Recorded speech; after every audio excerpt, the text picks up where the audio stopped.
This is a safe space where you will feel empowered to embrace who you are, supported without reservation or expectation, and not judged for being pretty messy. Hi guys, welcome to the Pretty Messy podcast. You're with your host Michelle and Zoe, and today our topic is going to be positive self-talk and the power of the mind. Such a big topic. Like I feel like there's so much we could talk about within this. Do you do like daily affirmations? I don't do daily affirmations as such, but I can definitely wake up in the morning and give myself some positive self-talk, you know, like telling myself it's going to be a good day and things. That's affirmations though. That is affirmations. I think I don't stand in front of the mirror. I like say it to myself, like when I wake up, I'm like, I'm capable, I'm intelligent. Like I just tell myself things that I already know basically about myself and just like reinforce them. Like I tell myself, yeah, I'm capable. I am capable of amazing things. I am capable of attracting a beautiful life. Like I just say like all these positive affirmations to myself to get myself in this like positive flow in my mental state so that everything that comes about with the day is positive. And I feel like when I set myself up for the day in that way, it really does like flip my mindset into just being more of a positive, like kind of like the glass is half full mindset rather than the glass is half empty. Because when you wake up like and you're like, oh, I'm so tired today, like I can't be bothered with going to work and all this stuff, you tend to attract negative experiences throughout the day or like negative interactions because you're already in a bad mood. Yeah, you know, they say like you should just not even give yourself a second when you first wake up. You should just like get up, get out of bed straight away and not give it a thought because instinctively when we first wake up, our brain is not awake yet, so it wants to go back to sleep. So it's like, oh, you know, snooze for 5 more minutes, and that's already like negative environment you're putting yourself into if you're snoozing or you're like, oh, like thinking about how it's Monday morning or something. So in the morning you should just get up and go. And then I guess when the thoughts start coming in, like it's a great idea to have some positive affirmations in whatever context you want them in. Exactly, because I like read that before you sleep, 30 seconds before you sleep and 30 seconds when you wake up, that is the most absorbent your conscious and your subconscious is, basically. So you absorb everything that you tell it in those 30 seconds before you sleep and 30 seconds when you wake up. So that's the best time to actually rewire your brain and create new neural pathways in your brain when you're telling yourself things. So I will actually tell myself, literally when I wake up, I will make it like a habit to start saying affirmations, because that way my brain is, you know, absorbing and like convincing myself, you know what, I am capable, I am beautiful, I am intelligent, I am capable of attracting beautiful things into my life, like attracting everything that I want. And I tell myself that like it's like a default in a way. Yeah, I think it's definitely a better way to start your day. Yeah, I love it. Yeah. And I think as well, like when I am thinking negative, like, you know, we're always going to have like bad days throughout life, and there's going to be days where we're feeling a bit off and we might not start our day with positive affirmations. I always like to switch like my negative self-talk to positive. Like if I catch myself thinking of myself in a negative light, like, you know, I don't know, you say, oh, I'm so stupid for doing that. Like, no. Like, I just had a little mishap. Like, I misjudged the situation. I'm going to do better next time. Like, I try to, like, switch it and, like, try not to fall into the trap of being, like, a victim and, like, try to put myself down. Because change the mentality. Yeah, exactly. I try to flip it and say the opposite and look at the situation differently. Yeah, I think it's good to try and, like, zoom out from situations and look at them from the other side, because when you are in like a negative mind space or you've said something bad about yourself, it's so easy to spiral on that. But like if you just like remove yourself from it and like zoom out, I think you can have a better perspective and be like, wait, it's not that bad, or like this can happen instead. Or yeah, so true. My psychologist actually said that to me. She said that whenever you're in a situation you feel like you're going to react emotionally, she said to look at the situation like you're outside of the situation and you're stepping out of your body before you're going to react, and actually like look at it logically instead of emotionally. Yeah, instead of emotionally. She says to like pause, and before you're going to react, just think, okay, I'm going to step out of my body a bit and just think of everything logically, and then you actually have time to process and be like, okay, no, I'm going to react from this point of view and I don't really want to react from that perspective, so I'm going to, you know, it gives you time before you react from an emotional standpoint. Which I think is really hard to do sometimes. It is. It takes practice. Yeah, and especially like if you're face on with the problem and you don't really have that much time to think, it can be difficult to be like, okay, wait, like I need to remove my emotions from this. And I think like sometimes if you have like an argument or something, if you just left the argument to the next day, you would have by that time, you know, naturally stepped out, been like, okay, I'm not emotional, regulated yourself, and had a better conversation. Yeah, no, so true.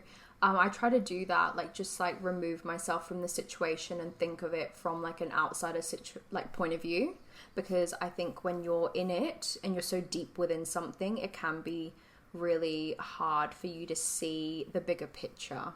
So when you kind of step out and you're like, oh wait, yeah, like as an outsider looking in, like it really is not that deep, or like it's really not that bad, or whatever it is, I feel like nothing is ever that deep. Yeah, everything can be fixed. Yes. I think we blow it up in our minds. Like, it's the power of the mind. Like, what we tell ourselves, we believe. That's why I feel like positive self-talk and like those affirmations, it really is something that sounds like kind of robotic, but whatever you tell your mind, it believes. It really only believes what you tell it. And you have so much control over that, and I think a lot of people don't realize that they do, and we actually are not controlled by our mind, we can control it. And I think a lot of people live in an emotional state rather than like having a balance of like emotional and logical. Like, it's always good to have a balance of everything, but I think when you're living from like an emotional state all the time, you do get kind of caught in your ego, and like you take everything to heart and you take everything like it's so, like it affects you so much. And I think when you kind of step out of things and you look at things logically, it can actually give you like a better point of view. And I think like one of the things I also learned from my psychologist, she said that we are always battling ego and our authentic self. So she says like when we are in a negative point of view or like a negative emotion and we're talking to ourselves in a negative light, we are living on our ego. And she always says like, ask yourself, what would my authentic self say?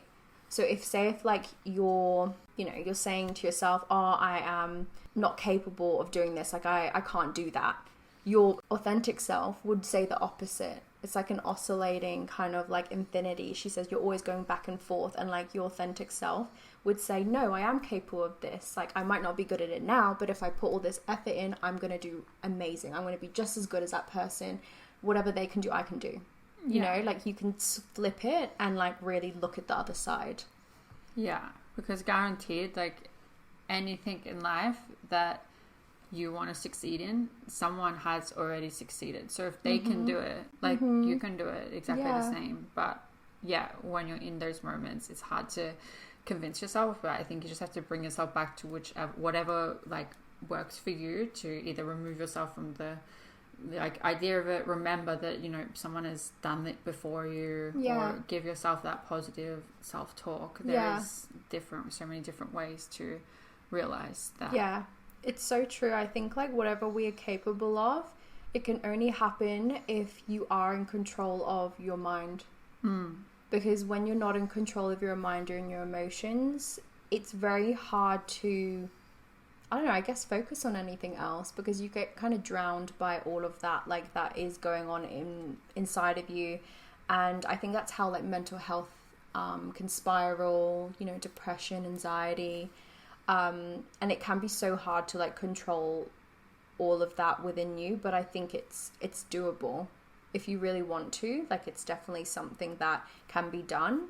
And it takes like dedication and like noticing when you are like going into those thoughts and those spirals to like catch it before it goes deeper, you know?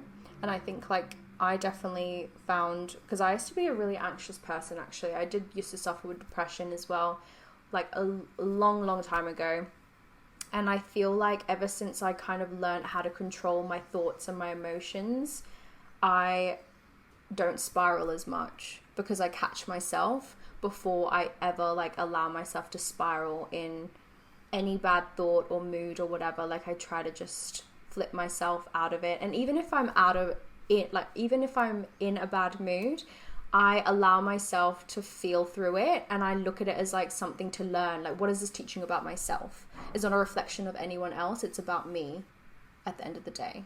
That's how I think of it. And did you find that your depression was helped through therapy? Depression, I never took medication for it. Just think more positively and like switch my mindset. Like, mindset definitely helped with it, because when I was always thinking negatively and spoke to myself negatively, that contributed to the depression. So I would say that it definitely helped like changing like my environment, the people I was around, my mindset, taking action towards like actually doing things that I wanted to do as well. Like, not like things that made me unhappy, like being in jobs that I didn't like and surrounded by friends that I didn't like. Like, I tried to actually change my environment, and that helped. And I think at the start, like when you are in like a negative mindset, not so much depression, but in a negative mindset, like you have to take action to get out of it. Like, you have to want to get out of it, and it's like feels really grueling at the start, but like constant practice. And that's why we say like daily positive self-talk and, you know, daily affirmations, because it's like it's something you have to do forever. Otherwise it's so much easier to slip back into so negative true. mindsets. That's so true. I completely agree with that, because there's sometimes where, say if like I am having like a really bad week or whatever, and I allow myself to fall into those negative patterns again every single day, I feel so much lower than I did obviously the previous week, because I've allowed myself to be in those bad habits for longer than I normally would have. And then it's almost like I feel like how I did before.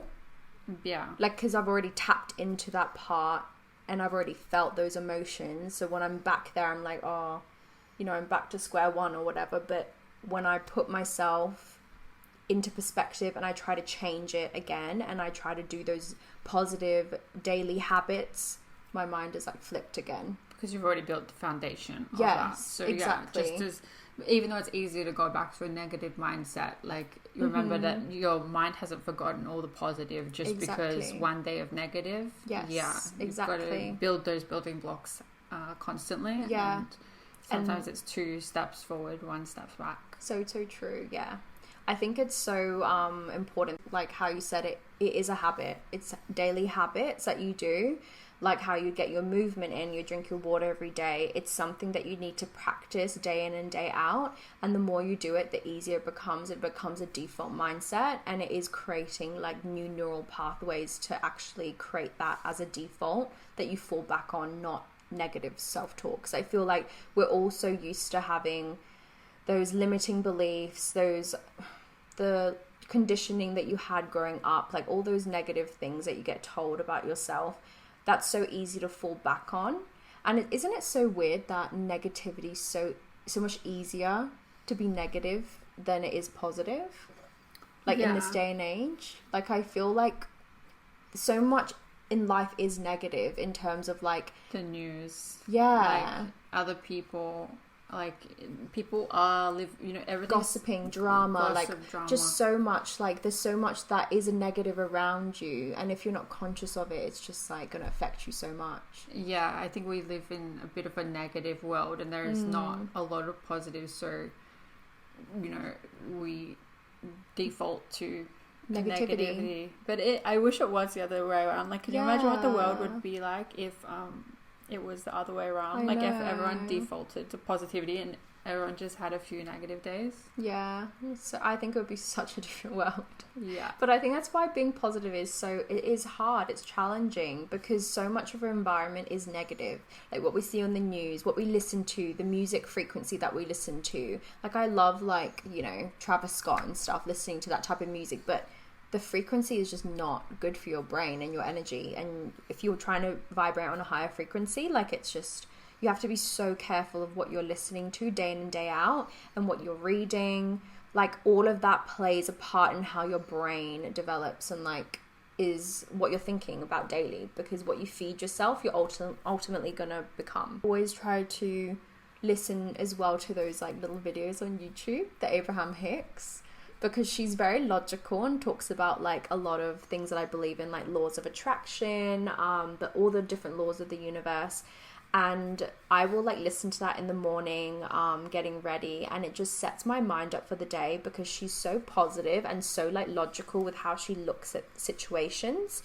And she'll have these like talks about, there'll be like someone on the stage and they'll say, you know, I'm dealing with these relationship issues, like they responded to me like this, like I don't know what to do, like I'm feeling like this, and she'll just put everything so logically into perspective, and it just blows my mind sometimes, like her perspectives on life. And like I'm like, oh my god, how did I not even think of that situation that way? Like that makes so much sense how she thought of it. Yeah, I think that is a great tactic. Like if you wake up in the morning and you struggle to put yourself in that positive mindset, put a YouTube on of Abraham Hicks or a podcast, or if anyone who is giving that self-talk. So you don't have to think, you just listen. Yes. And as your mind is waking up, you're absorbing those positive thoughts. And I think that's a great way if you're not like one to wake up and be like super sunshine, bright, happy, rainbows. Yeah. Which, I mean, we're not all going to wake up like that, but I think like Do you think anyone does? I actually feel like I do. Like I know some people that have like the worst situations and they just think so positively about everything.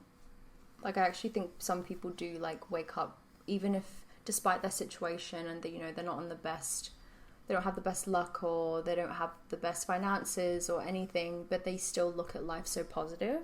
I love that. I know, like I aspire to be like that. Like no matter what happens to me, it doesn't affect me, and that I'll just be like, no, I can keep going. Like, that's not the end of the world. Another thing Abraham Hicks actually taught me, she said that, say if you have like 5 things going wrong in your life, but there was one thing that was going right. If you focus on all the 5 other things that are going wrong, you're going to feel so like defeated and so negative and just feel like the world is against you. But if you just focus on the one thing that is going right and you show gratitude and you're just like grateful that that one thing is thriving, and you just focus on that, all your energy into that one positive thing, everything else that is wrong would go right, because you're just like showing gratitude and you're so grateful that everything else will just fall into place and turn negative eventually. I love that. Yeah. It's such a like beautiful way to think. I think she gives a lot of great tips. But that's all that we have for today, guys. We come up with new podcasts weekly every Sunday, so we'll see you next Sunday. Bye.